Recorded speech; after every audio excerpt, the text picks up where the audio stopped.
Now, shifting our focus, Ukraine's capital has come under a massive drone attack.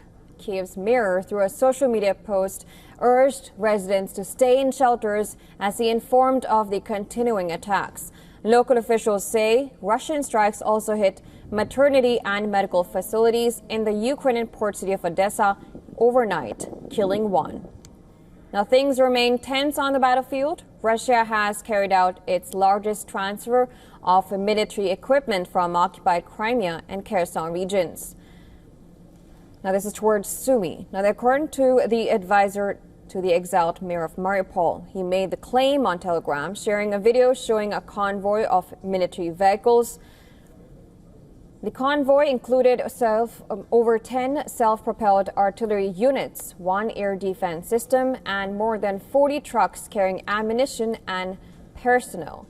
The official claimed that Russians moved the equipment through Mariupol towards Novosibirsk, then to Taganrog, and then loaded them onto trains for transfer to Russia's Kursk Oblast, essentially towards Sumy. Now, this comes as Russian troops advance south to within 18 miles of Sumy, the capital of Ukraine's northeastern region that was fully liberated early in the full-scale invasion.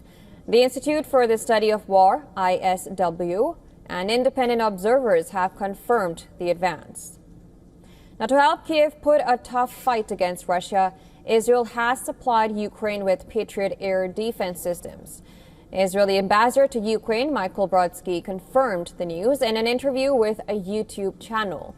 Brodsky recalled how the Patriot systems supplied by the U.S. were key to protecting Israel during the early 1990s when Iraq targeted Israeli cities with missile strikes, and admitted that the systems that were now in Ukraine. However, he did not specify how many systems were transferred or when the delivery took place.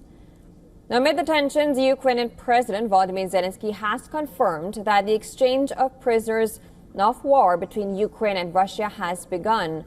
And according to him, those who are swapped, including wounded soldiers as well as those under 25.